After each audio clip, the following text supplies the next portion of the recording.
Assalamualaikum warahmatullahi wabarakatuh. Perkenalkan, nama saya Muhammad Dimas Akbar. Saya merupakan siswa dari Sekolah SMA Negeri 9 Pontianak.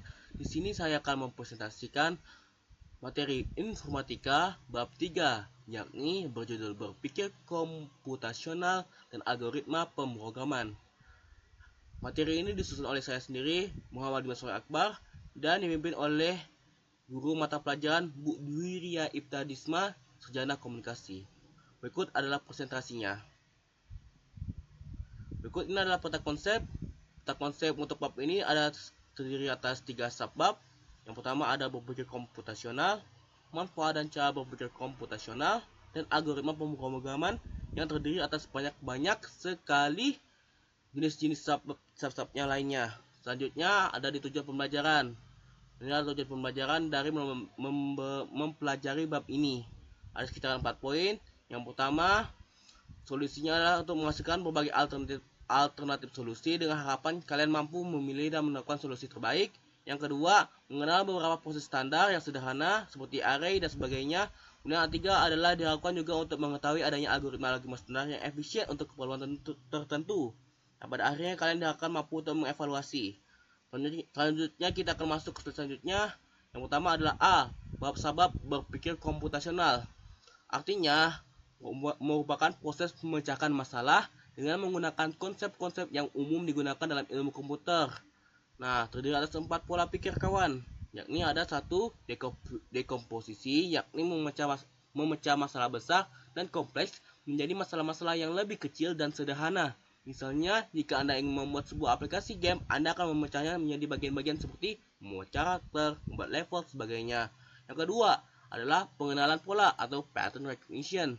Nah, ini adalah mengidentifikasi pola atau kesamaan atau tren dalam masalah yang telah dipecah. Yang ketiga, abstraksi atau abstraction, yakni adalah detail-detail penting dari sebuah masalah dan mengabaikan detail yang tidak relevan. Nah, ini berguna agar Anda melihat gambaran besar dan membuat model yang lebih sederhana dari suatu masalah. Yang keempat, algoritma atau algoritma. Yang ini adalah susunan serangkaian langkah-langkah yang terperinci dan berurutan untuk menyelesaikan masalah. Ibaratnya ini adalah resep untuk sesuatu yang jelas untuk mencapai tujuan. Nah, sebabnya adalah manfaat dan cara berpikir komputasional. Manfaat ini adalah 1, mempercepat penyelesaian masalah, melatih berpikir logis dan kreatif, membantu dalam segala bidang, meningkatkan kemampuan kolaborasi, mempersiapkan diri menghadapi masa depan, dan sebagainya. Selanjutnya adalah cara melatih berpikir komputasional. Yang pertama adalah latihan memecahkan masalah. Mulailah dari masalah kecil, misalnya merencanakan liburan, pecah menjadi beberapa langkah, menentukan tujuan, mencari akomodasi, dan membuat daftar kegiatan dan menyiapkan anggaran. Selanjutnya adalah mencari pola. Amati rutinitas harianmu, apakah ada pola yang bisa kamu sederhanakan atau optimalkan. Yang ketiga, menulis algoritma sederhana. Cobalah membuat resep untuk aktivitas sehari-hari. Yang keempat, belajar pemrograman dasar. Ini adalah mempelajari bahasa pemrograman seperti Python atau Scratch ataupun C++. Nah, hal ini merupakan cara terbaik untuk mempraktikkan semua konsep ini secara langsung. Selanjutnya adalah berpikir komputasional untuk mencari kata atau SHOT. Nah, maksudnya ini adalah berpikir komputasional sangat berguna untuk aktivitas sederhana seperti mencari kata, baik di kamus fisik maupun dalam dokumen digital. Ini melatih kita untuk menemukan solusi yang efisien. Selanjutnya adalah berpikir komputasional untuk aktivitas logika. Ini membantu kita untuk melihat masalah yang rumit dengan cara yang lebih terstruktur dan sistematis. Yang ketiga, berpikir komputasional untuk analisis data. Nah, berpikir komputasional sangat efektif untuk menganalisis data, baik itu data yang sangat besar dan rumit seperti data penelitian dan sebagainya. Selanjutnya ada di sebab algoritma pemrograman. Nah, algoritma adalah serangkaian langkah-langkah yang terstruktur dan terbatas untuk menyelesaikan suatu masalah atau mencapai suatu tujuan. Algoritma memiliki karakteristik tertentu yang membuatnya efektif dan efisien. Ciri-ciri algoritmanya adalah pertama, terbatas. Algoritma harus berhenti setelah sejumlah langkah yang terbatas. 2. Jelas. Setiap langkah dalam algoritma harus didefinisikan secara jelas dan tidak ambigu. Masukkan input atau input. Algoritma dapat memiliki 0 atau lebih masukan. Keluaran atau output. Nah, algoritma harus menghasilkan satu atau lebih keluaran yang berkaitan dengan masalah yang diselesaikan. Nah, efektif. Setiap langkah harus dapat dikerjakan dalam waktu yang wajar dan dapat dieksekusi oleh pelaksana, manusia ataupun mesin. Nah, contoh algoritmanya. Nah, untuk algoritmanya saya akan langsung mempraktekannya. Yang pertama, saya akan ke website Excel. Nah, Excel ini kan ada data-datanya kan. Nah, saya akan menggunakan algoritma sorting yang disediakan Excel untuk mengatur data-data ini menjadi berurutan sesuai tinggi atau sesuai umur dari yang paling kecil ke paling besar atau sebaliknya. Caranya itu mudah. Yang pertama kalian select semua data kalian, kemudian kalian ke insert, kemudian kalian ke tabel. Nah, akan data apakah ini data untuk tabelmu? Jawab oke dan pastikan memiliki header atau kepala. Nah, ketika ada header sini kalian bisa mengetik ini dan kalian bisa menggunakan algoritma sorting untuk mensorting data dari yang terkecil ke besar yang ini ataupun yang dari yang besar ke kecil. Coba kita yang dari kecil ke besar. Nah, boom. Nah, jadi gini kawan, datanya jadi terstruktur dan berurutan dari kecil menjadi lebih besar. 123, 195, 233, 257 dan seterusnya secara berurutan. Bisa juga dengan juga di umur ini, bisa dari yang terkecil sampai terbesar. Yuk kita langsung cek, dan ini dia berurutan sekali, rapi, berurutan dan mudah. Inilah algoritma sorting yang ada di Excel berikutnya. Nah, algoritma sorting ini merupakan salah satu contoh dari penggunaan algoritma dalam kehidupan sehari-hari untuk mempermudah pekerjaan manusia. Nah, selanjutnya kita akan membahas tentang produk algoritma lainnya. Yang pertama ada algoritma peringkat atau ranking algorithm, yang dengan cara bekerjanya itu adalah satu, mengumpulkan data. Buat mesin mencari merayapi miliaran halaman web di internet, kemudian mengindeks data yang terkumpul, dianalisis dan disimpan dalam indeks rahasia. Yang ketiga, bot ini data-data ini kemudian menganalisis query. Ketika pengguna mengatakan kata kunci, algoritma menganalisis maksud di balik query tersebut. Yang keempat, menghitung relevansi. Algoritma akan menilai jutaan halaman yang ada di indeks untuk menentukan mana yang paling relevan dengan query. Ini ada 5, menambahkan hasil. Nah, algoritma menjadikan hasil yang paling relevan di urutan teratas. Dan ada contohnya lain, ada algoritma like rekomendasi seperti yang ada di YouTube. Nah, cara kerjanya itu adalah satu, algoritma kemudian pertama akan mengumpulkan data, yakni mencatat semua yang kamu tonton, dengarkan dan sukai. Kemudian mereka tuh akan menganalisis polanya, mencari pola yang sama dari ribuan pengguna lain yang perilakunya mirip denganmu. Yang ketiga, membuat prediksi. Nah, kalau berdasarkan pola tersebut, algoritma menyajikan film, serial, atau lagu baru yang mungkin cocok dengan seleramu. Nah, selanjutnya adalah pembahasan mengenai pemrograman bahasa C Arduino. Nah, saya ingatkan untuk pembahasan program ini, saya kurang memiliki kemampuan yang cukup untuk membahas programnya, karena program ini menggunakan bahasa pemrograman C ataupun C++, yang walaupun sederhana, butuh dipelajari secara sungguh-sungguh dan dalam butuh konsumsi waktu yang sangat besar sekali, sekitar 6 jaman ataupun 12 atau sekitar 18 jaman gitu. Jadi sini saya akan membahasnya secara singkat saja. Jika kalian ada yang ingin nonton atau lebih membahas lebih dalam, silakan cek ke website YouTube karena banyak sekali video-video pembahasan yang lebih menarik serta lebih mendalam tentang materi pemrograman bahasa C dan C++ ataupun Arduino ini. Nah, kita mulai. Nah, pertama adalah bahasa pemrograman. Bahasa pemrograman adalah sebuah sistem notasi atau instruksi yang digunakan untuk menulis program komputer. Ibaratnya, ia berfungsi sebagai jembatan komunikasi antara manusia dan komputer. Komputer hanya dapat memahami bahasa mesin kode binar yang sangat sulit bagi manusia untuk dipahami dan ditulis.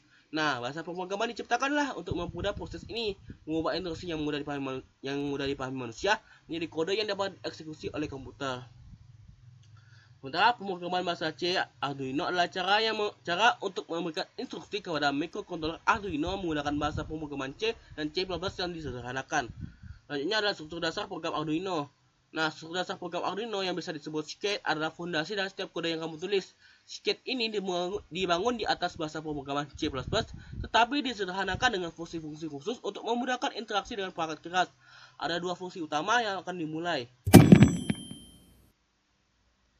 Yang pertama ada void setup. Nah, tujuan fungsi ini digunakan untuk inisialisasi atau persiapan awal.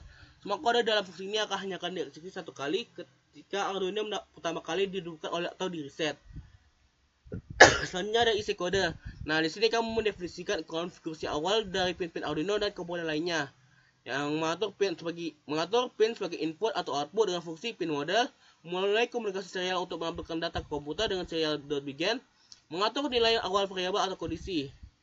Dan fungsi utama lainnya ada void loop. Nah, void loop ini bertujuan sebagai fungsi ini sebagai logika utama dari program. Semua kode ini dalam fungsi ini akan dieksekusi terus menerus dan berulang dalam sebuah siklus tak terbatas. Dan si kode ini adalah ibarat otak dari programmu.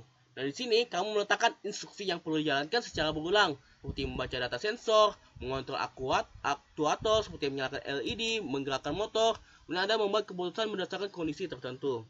Nah, hanya ada penulisan variabel dan konstanta.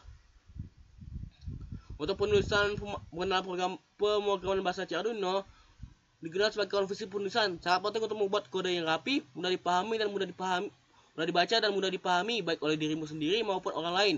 Mengikuti aturan ini akan sangat membantu dalam proses debugging dan kolaborasi.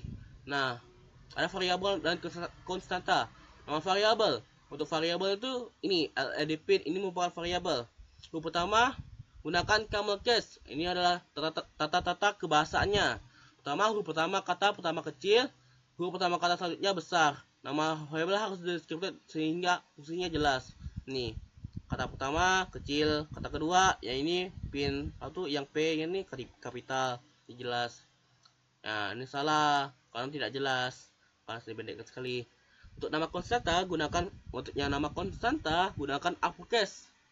Nah, huruf kapital semuanya dan pisahkan kata dengan garis bawah underscore. Garis bawah atau underscore seperti ini. Code in button font, button underscore pin. Nah, semuanya kapital besar, semua ada dipisahkan dengan underscore atau garis bawah. Yang salahnya kayak gini, salah. Selanjutnya ada spasi dan indentasi. Spasi, gunakan spasi untuk meningkatkan keterbacaan. Beri spasi di sekitar operator nih yang ada fungsi sama dengan tambah kurang sama dengan ini yang sama dengan satu ini itu adalah yang sama dengan dua itu adalah sama dengan. Nah, ini lebih besar. Nah, setelah koma dan di dalam kurung kawal. Contohnya kayak gini. I sama adalah O dan no.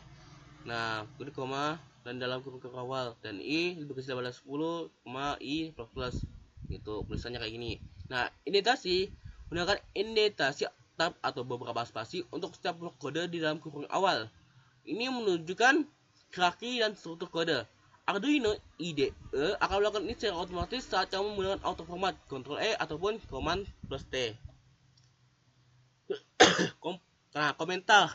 Nah, tujuan komentar ini adalah sangat krusial untuk menjelaskan bagian-bagian kode yang kompleks atau kurang jelas. Gunakan komentar untuk menjelaskan mengapa kode itu ditulis, bukan apa yang dilakukan. Nah, jenis komentar ini adalah satu baris. Ada satu baris yang garis miring 2 kali. Digunakan untuk komentar pendek.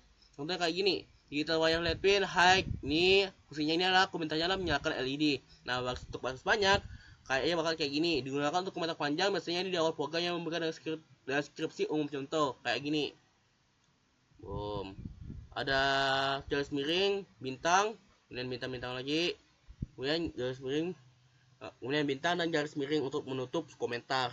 Nah, selanjutnya tanda kurung kurawal dan titik koma. Nah, tanda kurawal digunakan untuk mengumpulkan blok kode.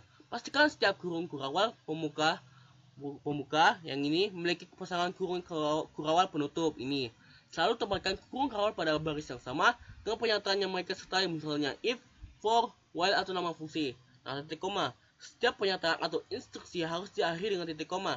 Ini memberitahu kompilator bahwa satu instruksi sudah selesai. Kemudian ada pemilihan tipe data. Nah, tipe data yang disesuaikan dengan pilihlah di tipe data yang sesuai dengan rentang nilai yang dibutuhkan untuk menghemat memori microcontroller. Nah, tipe datanya itu ada int, byte, long, dan float. Untuk int ini merupakan bilangan bulat seperti negatif 32,768 sampai 32,767. Nah, ukurannya untuk satu int itu 2 byte. Untuk byte, nah bilangan bulat tak bertanda dari 0 sampai 255. Ini ukurannya itu 1 byte untuk 1 byte. Nah, kemudian ada long. Nah, long ini untuk bilangan bulat besar. Satu long itu sekitaran 4 byte. Nah, untuk float untuk bilangan desimal. Sekitaran satu float itu bakalan berjumlah sekitar 4 byte. Nah, menggunakan int untuk nilai pin yang hanya 0 sampai 13. Catatan menggunakan int untuk nilai pin yang hanya 0 sampai 13. Misalnya adalah pemborosan Misalnya adalah pembosan memori, lebih baik gunakan byte. Ya, gitu catatan. Nah, selanjutnya adalah titik koma atau semikolon yang kayak tadi, tapi saya akan jelaskan lebih lengkap lagi di sini. Nah, fungsi utamanya ini adalah sebagai penanda akhir dari sebuah instruksi. Ini adalah contohnya, ada pin mode 13 output. Nah, ada tanda titik koma, instruksi berakhir, masuk pin 13 sebagai output. Nah, bisa gitu. Setiap baris di samping adalah satu instruksi lengkap dan masing-masing diakhiri dengan titik koma. Tanpa titik koma, kompilator akan bingung dan menganggap baris-baris itu menjadi satu. Jadi, adanya titik koma ini merupakan wajib ya supaya instruksinya itu dapat nah bisa gitu oleh komputernya, dapat dibaca. Jika tidak, maka tidak akan valid dan akan menghasilkan pesan kesalahan atau compile error. Selanjutnya adalah kasus terkecuali. Ada deklarasi fungsi. Kamu tidak menggunakan titik koma setelah deklarasi fungsi seperti void setup atau void loop. Nah, ini fungsi utama dalam Arduino. Nah, kalau untuk void setup itu tidak perlu titik koma lagi. Tanda kurung awal yang ada ini yang mengikutinya sudah menunjukkan awal dan akhir blok kode. Contohnya kayak gini, void setup, ini komentar, tidak ada titik koma di sini, pin mode 13 output, ini titik koma, ini akhir. Oke, sip. Selanjutnya ada struktur kontrol. Nah, kamu tidak menggunakan titik koma setelah struktur kontrol seperti if, for, while, and else dan else. Nah, untuk C++ bahkan kayak gini. Jika sensor web lebih dari 500, ini tidak ada titik koma di sini, kita let pin high gitu. Untuknya setelah struktur kontrol seperti if, for, while. Karena itu adalah ketentuannya. Ada kurung kerawal atau curly brace. Nah, kurung kerawal berfungsi sebagai penanda awal dan akhir sebuah blok kode. Setiap kurung kerawal pembuka harus selalu memiliki pasangan kurung kerawal penutup. Tanpa pasangan yang lengkap, kompilator akan menghasilkan kesalahan. Ini adalah contohnya. Nih. Ini adalah kerawal pembuka, ini kerawal penutupnya di sini. Nah, untuk fungsi if. Nah, jika nilai sensornya itu lebih dari 500, ini yang jika dijalankan ini high dan selesai. Selanjutnya fungsi selanjutnya else, fungsi ini selanjutnya. Nah, jika kondisi tidak penuhi, catatan meskipun kurang awal meskipun kurang awal secara teknis mendefinisikan blok kode, indentasi jarak menjauh ke dalam adalah praktik terbaik untuk membuat kode mudah dibaca. Arduino IDE memiliki fitur auto format dengan CTLT atau command T yang secara otomatis merapikan indentasi tersebut. Nah, ini ada #define atau preprocessor directive. Fungsi utamanya adalah untuk memberikan sebuah nama alias atau nama simbolis untuk nilai numerik atau string. Ketika kompilasi berlangsung, kompilator akan secara otomatis mengganti semua nama simbolis tersebut dengan nama aslinya di seluruh kode. Nah, sintaksisnya kayak gini. Definisi nama konstanta nilai. Nah, definisi ini adalah kata kunci yang memberitahu kompilator untuk membuat konstanta. Nama konstanta, namanya akan memberikan untuk nilai tersebut secara konvensi.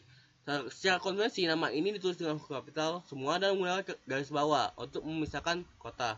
Nah, nilai numerik atau string yang ingin kamu berikan nama. Contohnya kayak gini. Define LP pin nilainya 13. Define baud rate nilainya 9600. Kemudian void setup pin mode LED pin output langsung nggak perlu 13, langsung aja LED pin outputnya bakal serial begin baud rate 9600. Nah, ini sangat berguna sekali karena jika kalian udah menggunakan define ini, jika kalian ingin mengubah nilai LED pin-nya, kalian tinggal ubahnya tuh di define-nya LED pin ini. Jadi nanti kalau kalian ubah 13 jadi kayak 17, nanti semuanya ini bakal jadi 17 yang LED pin-nya. Tidak perlu lagi kalian satu persatu mengubah LED yang tadinya 13 yang kalian taruh di sini 13 tidak kalian define. Nah, kalian kan harus ubah satu persatu gitu jadi 17 gitu. Semuanya biar program dapat berjalan lancar. Nih, pada contoh di samping, define menciptakan dua konstanta LED pin yang bernilai 13 dan baud rate yang bernilai 9600. Kemudian ada include, yakni preprocessor directive. Fungsi utamanya adalah untuk menyatukan beberapa file kode menjadi satu program. Ini biasanya digunakan untuk sintaksis. Nah, sintaksisnya kayak gini. Atau kayak penulisannya kayak gini, menggunakan tanda kurung sudut, Nah, untuk menyertakan library bawaan atau yang sudah terpasang di Arduino IDE, kompilator ini akan menjadi file.h atau header file yang di folder library standar. Kemudian menggunakan tanda kutip ganda, include nama file .h. Nah, sintak ini digunakan untuk menyertakan file custom yang kamu buat sendiri atau yang terletak dalam folder sketsa program saat ini. Kompilator akan mencari file tersebut di folder yang sama dengan programmu terlebih dahulu. Lagi contohnya, program wire dan temperature. Nah, jadi langsung aja programnya diincludekan masukkan ke sini. Oke, ngerti? Nah, tanpa dua baris yang stack include di awal, kode di bawahnya tidak akan bisa mengenali atau menggunakan fungsi-fungsi seperti sensor.begin dan sensor getTime by index, sehingga akan menghasilkan kesalahan kompilasi. Yang demikian, stack include adalah alat terpenting untuk memungkinkan programmu berinteraksi dengan dunia luar melalui berbagai library. Selanjutnya adalah variabel pada pemrograman Arduino. Variabel adalah nama simbolis yang digunakan untuk menyimpan data yang dapat berubah selama program berjalan. Variabel berfungsi sebagai wadah untuk menyimpan berbagai jenis nilai seperti angka, karakter, atau kondisi logis. Cara mendeklarasikan variabel. Nah, setiap kali membuat variabel, ada dua hal yang harus kita tentukan, tipe data dan nama variabel. Nama yang akan kita gunakan untuk mengambil atau mengubah nilai variabel. Letaknya deklarasinya adalah tipe data, nama variabel, atau tipe data, nama variabel sama dengan nilai awal. Nah, tipe datanya tuh yang tadi guys, yang int, byte, dan sebagainya. Nah, untuk nilainya itu bisa 12, 13, ini angka. Nama variabelnya itu yang kita tentukan sesuai hukum atau ketentuan yang telah berlaku. Nah, tipe data umum pada Arduino yang ini yang tadi, yang int, yang float, yang char, yang bulan, yang byte. Nah, contoh penggunaan kodenya kayak gini. Deklarasi variabel. Nah, int menggunakan tipe data int, namanya LED pin dan nilainya 13. Nah, begitu. Nah, dalam contoh di atas kita menggunakan variabel LED pin dan tombol pin untuk membuat kode lebih mudah dibaca. Variabel tombol status digunakan untuk menyimpan nilai yang dibaca dari tombol yang kemudian digunakan dalam pernyataan if. Ini menunjukkan bagaimana variabel mungkin program beradaptasi dengan input dan dunia nyata. Variabel sangat penting karena mungkin program untuk menjadi dinamis dan fleksibel. Daripada menggunakan nilai mentah seperti angka 13 atau 24 di seluruh kode, kita bisa menyimpannya dalam variabel dengan namanya deskriptif. Kayak gini. Jadi kita nggak perlu gitu harus ngetik angka 13 di untuk LED pin-nya. Jadi tinggal kita tulis nama aja LED pin. Nah, plus jika nilai tersebut perlu diubah, kita hanya perlu mengubahnya di satu tempat saja, yakni di sininya di LED pin. Kita ubah kalau nilainya tidak mau 13, diubah 15 dan sebagainya. Nah, ini adalah operator pada program Arduino. Operator adalah simbol khusus yang digunakan untuk melakukan operasi pada satu atau lebih nilai, disebut operan. Operator memungkinkan kita untuk melakukan berbagai perhitungan, perbandingan dan manipulasi data. Ini adalah operasi matematis aritmatika. Ada banyak yang umum digunakan saja. Ada penyembelahan, ada pengurangan, ada perkalian, ada pembagian, dan ada modulus yang digunakan untuk menambah hasil sisa bagi dari operasi pembagian. Ini sangat berguna untuk menentukan apakah suatu angka genap atau ganjil, atau untuk mengulang suatu tindakan dengan jumlah hitungan tertentu. Contohnya kayak gini. Sisa dikurang 10%, 3. Oh, 33%. Selanjutnya adalah operasi perbandingan. Nah, operasi perbandingan itu terdiri atas sama dengan, digunakan untuk memeriksa apakah dua nilai memiliki nilai sama. Perlu diingat, ini berbeda dengan operasi penugasan yang sama dengan. Penugasan adalah yang digunakan untuk memberikan nilai. Contohnya, if A sama dengan B akan bernilai true jika variabel A sama dengan nilai variabel B. Nah, tanda seru sama dengan, tidak sama dengan artinya. Digunakan untuk memeriksa apabila dua nilai tidak sama. Contohnya, if pin stone tidak sama dengan low akan bernilai true jika satu pin tidak low. Nah, ini tanda kurung lebih kecil dari. Nah, digunakan untuk memeriksa apakah nilai di sisi kiri lebih kecil daripada nilai di sisi kanan. Contohnya, if suhu lebih kecil daripada 25 akan bernilai itu jika suhu kurang dari 25. Nilai lebih besar dari, gunakan untuk memeriksa apakah nilai di sisi kiri lebih besar dari di sisi kanan. Sama. Nilai ini lebih kecil sama dengan. Ini digunakan untuk memeriksa apakah nilai di sisi lebih kecil atau sama dengan nilai di sisi kanan. Selanjutnya, Lebih besar sama dengan. Nah, lebih besar atau dari atau sama dengan digunakan untuk memeriksa apakah nilai di sisi kiri lebih besar dari atau sama dengan nilai sisi kanan. Ini adalah operasi boolean program Arduino. Boolean adalah tipe data yang paling sederhana. Ia hanya dapat menyimpan salah satu dari dua nilai logis, yaitu true atau false. Tipe data ini sangat penting untuk pengambilan keputusan untuk mengendalikan alur program. Variabel boolean sering digunakan untuk melacak status atau kondisi dari sesuatu. Ia membuat kode lebih mudah dibaca dan dipahami. Nah, begitu. Kode yang sudah dibaca, if status lampu sama dengan 1 sama dengan 1. Nah, untuk boolean, nah gini formatnya. Lampu menyala sama dengan tuh, jadi nggak usah 100 lampu lah, langsung lah lampu menyala sama dengan 1, itu biar lebih jelas gitu. Nah, operator logikanya tuh adalah kayak n, pasti akan menilai true and or dan juga not untuk kembalikan nilai boolean dari true menjadi false dan sebaliknya. Hanya adalah serial pada program Arduino, serial.begin. Kita ke atas dulu. Komunikasi serial mengirimkan data bit demi bit secara berurutan melalui suatu jalur. Pada papan Arduino, ini terjadi melalui pin 0RX dan pin 1TX. Saat kamu menghubungkan Arduino ke komputer melalui kabel USB, ada sebuah chip yang mengolah komunikasi ini, mengubah sinyal dari Arduino menjadi data yang dapat dibaca oleh komputer. Serial.begin, tanda kurung, tutup kurung. Nah, fungsinya ini yang digunakan untuk memulai komunikasi antara papan Arduino dan komputer atau perangkat lain. Serial.begin harus dipanggil satu kali dalam fungsi setup. Fungsi ini akan mengatur kecepatan transmisi data yang dikenal sebagai baud rate. Nah, sintak dasarnya adalah serial.begin baud rate. Baud rate adalah nilai numerik yang menentukan seberapa cepat data akan ditransfer. Kecepatan ini diukur dalam bit per detik. Nah, nilai paling umumnya itu adalah 9600. Nah, ini cukup handal untuk sebagian besar aplikasi. Selanjutnya ada serial.print. Nah, fungsi yang digunakan untuk mengirimkan data dari papan Arduino ke perangkat lain seperti komputer. Nah, data ini ditampilkan di serial monitor pada Arduino IDE yang berfungsi sebagai konsol atau jendela output. Fungsi ini sangat vital untuk debugging atau mencari kesalahan dan memantau nilai-nilai variabel atau status program secara real time. Nah, kerjanya, saat kamu memanggil serial.print, Arduino akan mengambil data yang kamu berikan, misalnya angka, teks, atau nilai variabel, dan mengirimkannya melalui port serial. Data tersebut akan muncul sebagai teks di jendela serial monitor. Ada dua varian, ada serial.print data dan serial.print ln atau data. Nah, serial.print ln ini adalah berfungsi digunakan untuk mengirimkan data dari papan Arduino ke perangkat lain seperti komputer dengan menambahkan baris baru setelahnya. Ini adalah varian dari fungsi serial.print yang sangat berguna untuk membuat tampilan data di serial monitor menjadi lebih rapi dan mudah dibaca. Fungsi utamanya adalah untuk menambahkan karakter new line dan carriage return yang secara otomatis di akhir data yang dikirim. Contohnya, untuk serial print akan mencetak teks tanpa pindah ke baris baru. Jika kamu mencetak lagi, teks akan menyambung di baris yang sama. Untuk serial print ln akan mencetak teks dan kemudian memindahkan kursor ke baris berikutnya. Print ln. Nah, hanya adalah nilai konstan program Arduino. Nah, nilai konstan itu adalah nilai yang tidak akan pernah berubah selama program berjalan. Ketika kamu mendeklarasikan sebuah variabel secara konstan, kamu memberitahu microcontroller bahwa nilai tersebut harus tetap sama dan tidak diubah oleh kode.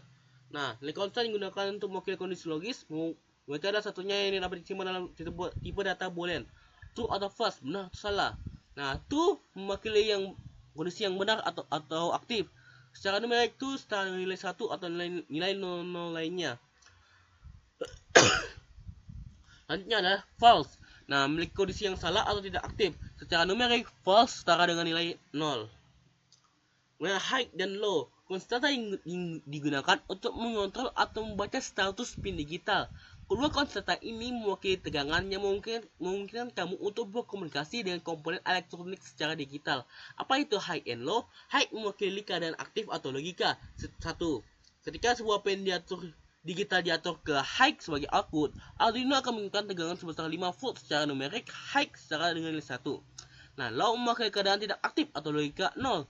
Ketika sebuah pin diatur ke low sebagai output, Arduino akan mengirimkan tegangan 0 volt atau ground secara numerik, low setara dengan nilai 0. Nah, konstanta ini secara khusus digunakan dengan fungsi-fungsi digital write dan digital read.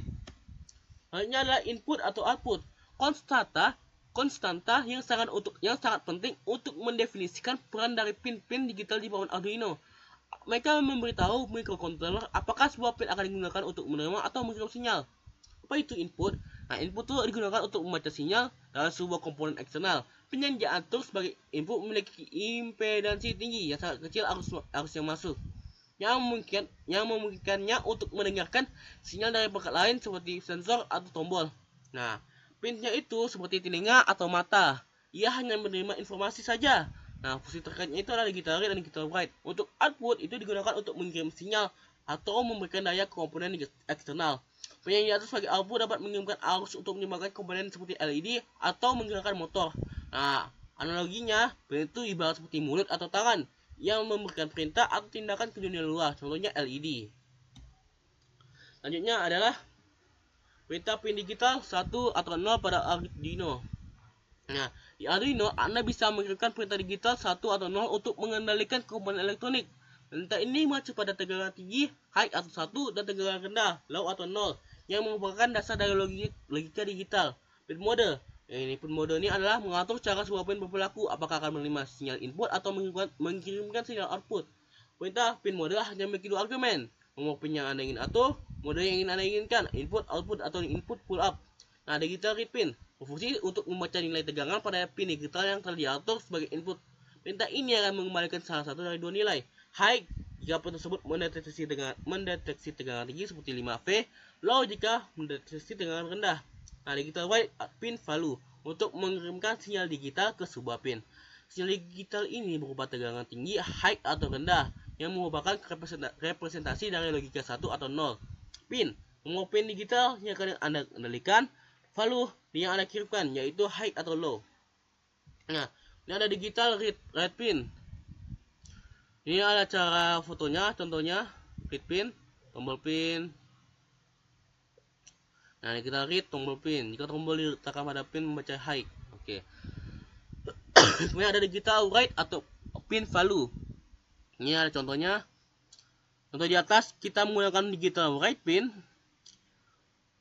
untuk mengirimkan logika 1 yang menyalakan LED, dan digital write LED pin low untuk mengirimkan logika yang mematikan LED. Sip, ngerti? Selanjutnya ada percabangan pada program Arduino. Nah, struktur kendali yang memungkinkan program membuat keputusan, ia akan mengeksekusi blok-blok tertentu hanya jika suatu kondisi terpenuhi. Ini adalah salah satu konsep yang paling fundamental yang membuat program menjadi interaktif dan responsif. Nah, if percabangan ini memeriksa apakah suatu kondisi bernilai true benar. Jika iya, maka blok kode di dalamnya akan dieksekusi. Jika kondisi bernilai false, program akan mengabaikan blok kode tersebut dan melanjutkan ke instruksi berikutnya. If else, nah ini memeriksa sebuah kondisi. Jika kondisi itu benar, true, satu blok kode akan dieksekusi. Jika kondisinya salah, maka blok kode yang lain akan dieksekusi. Nah, ini memberikan program kemampuan untuk merespon dua skenario yang berbeda. Nah, contohnya kayak gini. Ada skenario, dia masuk, apakah dia kondisinya itu diterima? Kalau diterima langsung ke program ini statement selanjutnya. Nah, kalau salah, ya udah ke kondisi selanjutnya yang kondisi kedua, yang jika benar ya bakal lanjutnya dan sebaliknya. Nah, seterusnya ya sampai diinginkan pemrograman atau ya batasnya. Kemudian ada pengulangan pada program Arduino. Pengulangan atau looping adalah struktur kendali yang memungkinkan kamu untuk mengulang satu atau lebih blok kode berkali-kali. Ulangan sangat berguna untuk tugas-tugas yang berulang dan efisien, seperti membaca sensor setiap detik atau mengendalikan LED yang berkedip. Nah, pernyataan for. Nah, ini merupakan pengulangan yang paling sering digunakan. Ini ideal ketika kamu tahu proses berapa kali sebuah kode harus diulang. Yang memiliki tiga bagian utama yang dideklarasikan di awal. Inisialisasi, ini kondisi, dan iterasi. Inisialisasi artinya dieksekusi hanya satu kali di awal pengulangan, biasanya untuk membuat dan memberikan nilai awal pada variabel penghitung. Yang kedua, kondisi. Nah, dievaluasi di setiap awal pengulangan. Jika true, pengulangan berlanjut. Jika false, pengulangan berhenti. Iterasi. Nah, dieksekusi setelah setiap pengulangan selesai, biasanya untuk menambah atau mengurangi variabel perhitung. Dan array pada program Arduino. Array adalah struktur data yang digunakan untuk menyimpan kumpulan nilai dengan tipe data yang sama dalam satu variabel. Array memungkinkan kamu untuk mengorganisasi dan mengolah banyak data secara efisien, seperti status, berapa pin atau nilai dari serangkaian sensor. Nah, pernyataan for salah ya. Oke, bukan ini ya guys. Lanjut aja. Nah, library. Contoh arraynya itu kayak gini. Tapi contoh arraynya itu ada kayak gini. Ini let pin Kalau array jauh lebih rapi, terstruktur namanya di versi ini array ini data yang tadi, ini nama value-nya, ini value-nya. Referensian datanya kayak gini, disesuaikan dengan sintaksnya ya. Hanya ada library Arduino. Nah, library adalah komponen kode yang telah dibuat sebelumnya yang menyediakan fungsionalitas tambahan untuk programmu. Library ini bersifat serangkaian fungsi, variabel, dan kelas yang memudahkan kamu berinteraksi dengan perangkat keras atau melakukan tugas-tugas kompleks tanpa harus menulis kode dari nol. Nah, sangat efisien karena kenapa kita butuh ini? Karena efisiensi. Daripada menulis kode yang sangat rumit untuk melihat komponen seperti layar LCD, sensor suhu, atau motor, kamu bisa menggunakan fungsi standar library. Karena ada keterbacaan. Nah, fungsi yang disediakan oleh library seperti dhc.readHumidity atau lcd.print jauh lebih mudah dipahami daripada serangkaian kode biner. Hanya standarisasi. Nah, library menyediakan cara yang konsisten untuk berinteraksi dengan berbagai komponen terlepas dari merek atau modelnya. Contoh populernya ya kayak gini, ada liquid crystal yang untuk mengontrol layar LCD, liquid crystal. Ya, ada servo untuk memungkinkan kamu untuk menggunakan motor servo. Ada support serial, DHT sensor library dan sebagainya. Nah, tamat. Terima kasih telah mendengarkan. Telah mendengarkan video yang panjang ini. Saya ucapkan terima kasih. Saya ucapkan terima kasih kepada Bu Dwiria Iftadisma yang telah mengajarkan saya di kelas Informatika 3. Saya akhiri dari sini. Terima kasih atas perhatiannya. Wassalamualaikum warahmatullahi wabarakatuh. Sampai jumpa.